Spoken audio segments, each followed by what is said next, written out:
കഥ പറയും കഥ പറയും കഥ പറയും കഥ പറയും. AVT പ്രീമിയം കഥ പറയുമ്പോൾ രണ്ടാം ഭാഗത്തിന്റെ സെമി ഫൈനൽ റൗണ്ട് ഇവിടെ ആരംഭിക്കുകയാണ്. ക്വാർട്ടർ ഫൈനൽ സ്റ്റേജിൽ നിന്നും തെരഞ്ഞെടുക്കപ്പെട്ട 8 മത്സരാർത്ഥികളാണ് സെമി ഫൈനൽ റൗണ്ടിൽ നിങ്ങൾക്ക് മുൻപിൽ കഥകൾ അവതരിപ്പിക്കുന്നത്. ഓരോ മത്സരാർത്ഥിയും 2 കഥകൾ വീതമാണ് ഈ റൗണ്ടിൽ അവതരിപ്പിക്കുന്നത്. ഒന്ന് ഒരു യവന കഥയെ ആസ്പദമാക്കിയുള്ള കഥാപ്രസംഗം, മറ്റൊന്ന് ഒരു പുരാണ കഥയെ ആസ്പദമാക്കിയുള്ള കഥാപ്രസംഗം. വാശിയേറിയ മത്സരവും മികച്ച കഥകളുമായി സെമി ഫൈനൽ റൗണ്ടിലെ ഫസ്റ്റ് എപ്പിസോഡ് ഇവിടെ ആരംഭിക്കുകയാണ്. ഇതിലേക്ക് ഏവർക്കും സ്വാഗതം. ഇന്നത്തെ എപ്പിസോഡിലേക്ക് നമുക്ക് സ്വാഗതം ചെയ്യാം നമ്മുടെ പ്രിയപ്പെട്ട വിധികർത്താക്കളെ. സെമി ഫൈനൽ റൗണ്ടിലെ ഫസ്റ്റ് കണ്ടസ്റ്റന്റ് ഷേർലി ജെയിംസ്.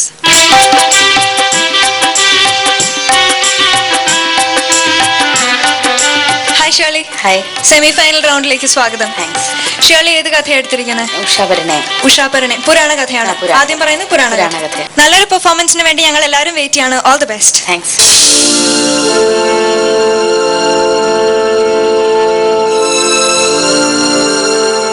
നമസ്കാരം. വിശ്വ ഇതിഹാസങ്ങളിൽ പ്രഥമമായ മഹാഭാരതത്തിൽ നിന്നൊരു കഥ കഥാപ്രസംഗ രൂപത്തിൽ. ഉഷാപരിണയം.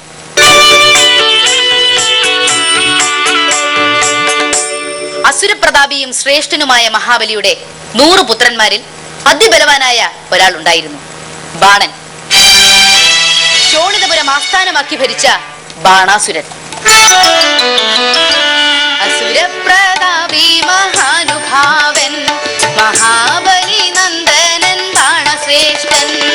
ശോണിതപുരി രാജധാനിയാക്കി മഹശ്രേണിയിൽ രാജ്യം ഭരിച്ച മന്നൻ.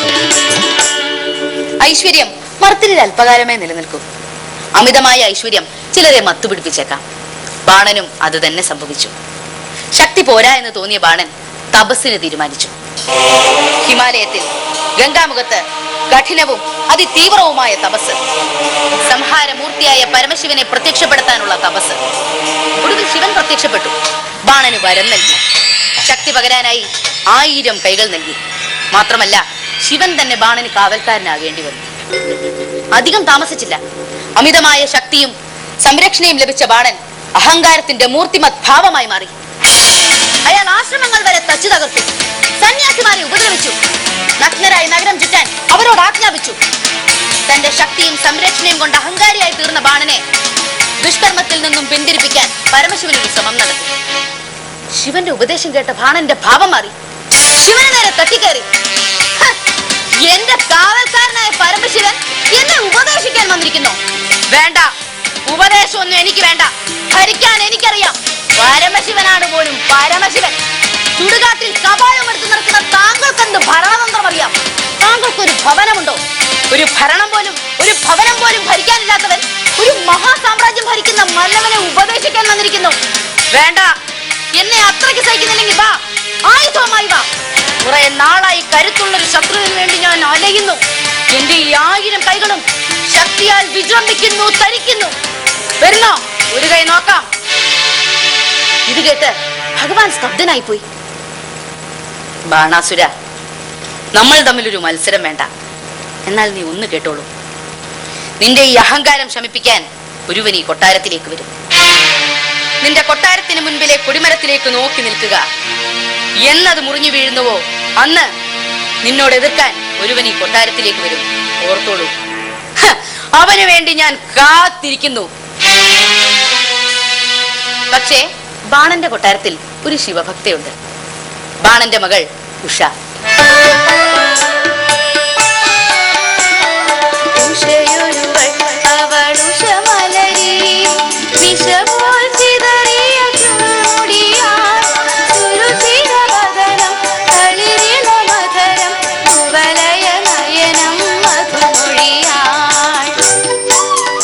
സുന്ദരി, യുവതി, നിത്യ യൗവനവുമായി നാൾതോറും വളരുന്ന തരുണി. പിതാവ് നിന്ദിക്കുന്ന പരമശിവനെ സർവഥാ വന്ദിക്കുന്നവൾ. അന്നൊരു ദിവസം ഒരു സായാഹ്നത്തിൽ ആ ശബ്ദത്തിലേക്ക് കടന്നു ചെന്ന ഉഷ പെട്ടെന്ന് മുഖം തിരിച്ചു. ലജ്ജിച്ച് തലതാഴ്ത്തി നോക്കുമ്പോൾ ആ ഏകാന്തതയിൽ ശിവനും പാർവതിയും ശൃംഗാര സല്ലാപങ്ങളിൽ മുഴുകിയിരിക്കുന്നു. ഉഷേ, അവൾ ഞെട്ടിത്തിരിഞ്ഞു. ദേ, പാർവതി ദേവി. അവൾ ദേവിയെ വണങ്ങി. മകളെ, കേട്ടുകൊള്ളുക. ഈ വരുന്ന വൈശാഖത്തിലെ ദ്വാദശി രാത്രിയിൽ ഒരുവൻ നിന്റെ അന്തപുരത്തിലേക്ക് വരുന്നു. അവൻ തന്നെ നിനക്ക് ഭർത്താവാകും. സന്തോഷമായി പോയിക്കോ. ദിവസങ്ങൾ കടന്നുപോയി. ഇന്ന് വൈശാഖത്തിലെ ദ്വാദശി രാത്രി. ഉഷ അണിഞ്ഞൊരുങ്ങി. അവൾ ആ സുന്ദരകുമാരന് വേണ്ടി കാത്തിരുന്നു. ഒന്ന് മയങ്ങിപ്പോ. ഇതാ നിൽക്കുന്നു സുന്ദരനായ ഒരു കുമാരൻ. പുഞ്ചിരി പൂനിലാവിനാൽ അവളുടെ മനസ്സാകുന്ന ആമ്പലിനെ കുളിർപ്പിച്ചുകൊണ്ട് അവൻ അവൾക്ക് നേരെ കൈകൾ നീട്ടി. എന്തൊരു തേജസ്സുള്ള മുഖം! ഇത്രയും തേജസ്സുള്ള മുഖം ഈ കൊട്ടാരത്തിലോ എന്റെ അറിവിലോ പോലുമില്ല. ഉഷേ, പ്രിയ സഖി, എന്താ ഒന്നും മിണ്ടാത്തത്? രോമാഞ്ചം കൊണ്ട് അവൾ നാഥനെ പുണർന്നു. അടുത്ത നിമിഷം അവൾ ഞെട്ടി ഉണർന്നു. അത്ഭുതപ്പെട്ടു. മഞ്ചലിന് താഴെ ഒരു അരണ്ട വെളിച്ചം. അവൾ മെത്തയിൽ പരിധി നോക്കി. ഇല്ല, തന്റെ ആ സുമുഖകാന്തൻ ശയ്യാതലത്തിലില്ല. അവൾ പൊട്ടിക്കരഞ്ഞു. ഉഷയുടെ ഉറ്റതൊഴി ചിത്രലേഖ ഓടി അവളുടെ അടുത്തെത്തി. ഉഷേ, എന്തു പറ്റി? പുലരും മുമ്പേ നീ ഉണർന്നിരുന്ന് കരയുന്നു. എന്താണെങ്കിലും നീ എന്നോട് പറ. ഉഷ പൊട്ടിക്കരഞ്ഞു. എന്നിട്ട് നടന്നതെല്ലാം തന്റെ സഖിയോട് പറഞ്ഞു. ഇന്നലെ വൈശാഖദ്വാദശി രാത്രി വന്നവൻ എന്നാത്മനാഥൻ പട്ടുകിടന്നയിലെന്നൊപ്പമായവൻ പുലരി വരയ്ക്കും ഇരുന്നു.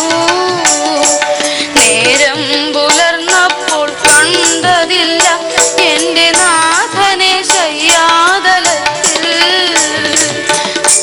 ചിത്രലേഖ, ഞാനീ പറയുന്നതൊക്കെ നീ വിശ്വസിക്കുന്നുണ്ടോ? തീർച്ചയായും. നീ എന്റെ ആത്മസഖിയല്ലേ? എന്റെ ദുഃഖം നിന്റേതുമല്ലേ? അതിന് ഇനിയും നിനക്ക് സംശയമുണ്ടോ? ചിത്രലേഖ, നീ എവിടുന്നെങ്കിലും ഈ കുമാരനെ കണ്ടുപിടിച്ച് എന്റെ മുമ്പിൽ കൊണ്ടുവരണം. ഈ കുമാരനില്ലാതെ ഞാൻ ജീവിച്ചിരിക്കില്ല. പക്ഷേ പറയേ, ആരാ സുന്ദരൻ?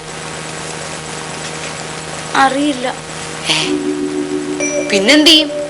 അത് പോട്ടെ, രാജ്യം? ഇല്ല, അതും അറിയില്ല. ഇതൊന്നും അറിയില്ലെന്ന് വെച്ചാ പിന്നെന്ത് ചെയ്യും? എനിക്കറിയില്ല. പക്ഷേ പരിഭവിക്കാതെ, എനിക്കൊരു വിദ്യ അറിയാം.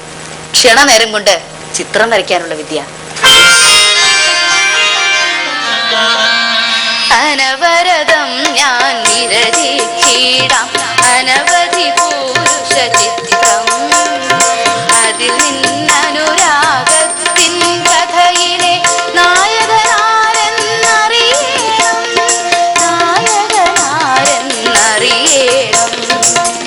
ഉഷേ, ഞാനിതാ വരച്ചു തുടങ്ങുന്നു. ചിത്രലേഖ എല്ലാ രാജവംശത്തിലെയും ശ്രേഷ്ഠന്മാരായ കുമാരന്മാരെ വരച്ചു കാണിച്ചു. അല്ല, ഇവരാരുമല്ല. ചിത്രലേഖ, നിനക്ക് എന്റെ നാഥനെ കണ്ടുപിടിക്കാൻ കഴിയില്ല. ഉഷേ, പരിഭവിക്കാതെ. ഇനി ഒരു രാജവംശം കൂടി മാത്രമേ ബാക്കിയുള്ളൂ, യാദവ വംശം. ചിത്രലേഖ ശ്രീകൃഷ്ണന്റെ ചിത്രം വരച്ചു കാണിച്ചു. ഉഷ താല്പര്യത്തോടെ അതിലേക്ക് കുത്തിനോക്കി. ഇതല്ല. ശ്രീകൃഷ്ണന്റെ പുത്രൻ പ്രത്യുപ്നന്റെ ചിത്രം വരച്ചു കാണിച്ചു. ഇതല്ല. പക്ഷെ ഏതാണ്ട് ഇതിൽ പ്രായവ്യത്യാസമുണ്ട്. ഉഷേ, ഇനി നീ ഒന്നും പറയണ്ട. ഇപ്പൊ എനിക്ക് ആളിനെ പിടികിട്ടി. ദാ നോക്ക്, അടുത്ത ചിത്രം. ചിത്രലേഖ, ഇത് തന്നെ എന്റെ സ്വപ്ന നായകൻ. ഉഷേ, നീ ഭാഗ്യവതിയാ. ഇതാരാണെന്നറിയാമോ? ശ്രീകൃഷ്ണന്റെ പൗത്രൻ അനിരുദ്ധൻ. ചിത്രലേഖ, നീ ഇപ്പൊ തന്നെ പോണം. ഇപ്പൊ തന്നെ പോയി എന്റെ നാഥനെ കണ്ടുപിടിച്ച് എന്റെ മുമ്പിൽ കൊണ്ടുവരണം. നിനക്ക് മായാവിദ്യകളൊക്കെ നല്ല വശമാണല്ലോ. സൂക്ഷ്മരൂപം കൈക്കൊള്ളാനും മറ്റാരും കാണാതും സഞ്ചരിക്കാനുള്ള കഴിവ് നിനക്കുണ്ടല്ലോ. പോ, ഇപ്പൊ തന്നെ പോ, ഇപ്പൊ തന്നെ. ഒരു രാജകുമാരിയുടെ ഭ്രാന്തേ. ഞാൻ പോയിട്ട് വരാം. ചിത്രലേഖ ആകാശമാർഗം സഞ്ചരിച്ച് സൂക്ഷ്മരൂപിണിയായി അനിരുദ്ധന്റെ ഗേഹത്തിലെത്തി. അനിരുദ്ധനെ വിവരം ധരിപ്പിച്ച് മനോവേഗത്തിൽ അവൾ ഉഷയുടെ അന്തപുരത്തിലെത്തി. ഉഷ വിസ്മയഭരിതയായി. അനിരുദ്ധൻ തന്റെ മുന്നിൽ നിൽക്കുന്ന സ്ത്രൈണ സൗന്ദര്യത്തിന്റെ മാസ്മര വലയത്തിലായി. വിസ്മയമോടെന്റെ ചാരത്തണഞ്ഞൊരു വിശ്രുത നായക ഞാനറിഞ്ഞു. വിശ്വം നമിക്കുന്ന ശ്രീകൃഷ്ണ പൗത്രനാം അനിരുദ്ധനാണെന്നറിഞ്ഞു. അനിരുദ്ധൻ ഉഷയെ മാറോടണച്ചു. ആ മാറിൽ ചേർന്ന് നിന്ന് അവൾ പറഞ്ഞു, ദ്വാദശി രാത്രിയിൽ സ്വപ്നത്തിൽ വന്നെന്നെ മോഹിപ്പിച്ചിട്ട് കടന്നു കളഞ്ഞ കള്ളൻ. ഉഷേ, ഞാനും കണ്ടു ഒരു സ്വപ്നം. പക്ഷേ ഉണർന്നെഴുന്നേക്കുമ്പോ ഭവതി എന്റെ അരികിലില്ല. പക്ഷെ ഇപ്പോ സ്വർഗം സ്വർഗം കിട്ടി. ഓ, അതൊക്കെ പറ, അച്ഛനങ്ങാണം കേട്ടാ ജീവനാശമായിരിക്കും ഫലം. അങ്ങനെ അനിരുദ്ധൻ രഹസ്യമായി ഉഷയുടെ അന്തഃപുരത്തിൽ കഴിഞ്ഞു. ദിവസങ്ങൾ പലത് കടന്നുപോയി. എന്നാൽ ഈ വിവരം ബാണാസുരൻ അറിഞ്ഞു. തന്റെ മകളുടെ അന്തഃപുരത്തിൽ രഹസ്യമായി ഒരു ജാരൻ പാർക്കുന്നു. ആരവിടെ? അവനെ പിടിക്ക്. ശഠൻ, ബാലിശൻ, ബാണന്റെ കരബലമറിയാത്ത വിഡ്ഢി, പിടിച്ച് കേട്ടവനെ. ബാണന്റെ പടയാളികൾ ഒന്നടങ്കം ഉഷയുടെ അന്തഃപുരത്തിലേക്ക് ഇരമ്പിക്കേറി. വാളും പരിചയമായി അനിരുദ്ധൻ പുറത്തിറങ്ങി. അനിരുദ്ധൻ ഒറ്റയ്ക്ക് അവരെ നേരിട്ടു. 1-ന് 10, 10-ന് 100 ഇക്കണക്കിന് പടയാളികൾ ചത്തൊടുങ്ങി. ഒടുവിൽ നാഗാസ്ത്രങ്ങൾ തൊടുത്ത് അനിരുദ്ധനെ ബാണൻ ബന്ധിച്ചു. ദ്വാരകയിലെ രാജകൊട്ടാരം ഞെട്ടി. പൃഥ്വിന്റെ പുത്രൻ അനിരുദ്ധനെ കാണാനില്ല. അവർ പലയിടത്തും അന്വേഷിച്ചു, കണ്ടുകിട്ടിയില്ല. ഒടുവിൽ നാരദമുനി ദ്വാരക സഭയെ വിവരമറിയിച്ചു. ദ്വാരകവാസികൾ ഒന്നടങ്കം ശ്രീകൃഷ്ണന്റെ നേതൃത്വത്തിൽ ബാണന്റെ കൊട്ടാരത്തിലേക്ക് ഇഴമ്പിക്കേറി. യുദ്ധം, ഘോരമായ യുദ്ധം. ബന്ധിതനായ അനിരുദ്ധനെ മോചിപ്പിക്കാൻ വേണ്ടി ശ്രീകൃഷ്ണൻ ബാണന് നേരെ തന്റെ സുദർശന ചക്രം അയച്ചു. ബാണന്റെ 1000 കൈകളിൽ നിന്ന് 998 എണ്ണവും മറ്റ് നിരത്തു വീണു. കൈകൾ നഷ്ടപ്പെട്ട ബാണന്റെ ശിരസ് ഛേദിക്കാൻ ശ്രീകൃഷ്ണൻ ആയുധം അയച്ചു. അപ്പോഴേക്കും പരമശിവൻ പ്രത്യക്ഷപ്പെട്ടു. അത് ഒഴിവാക്കി. ബാണന് ജീവൻ ദാനമായി നൽകി. അഹങ്കാരം ശമിച്ച ബാണൻ ഭഗവാന് മുന്നിൽ നമിച്ചു നിന്നു. പരമശിവൻ ബാണനെ ഉപദേശിച്ചു.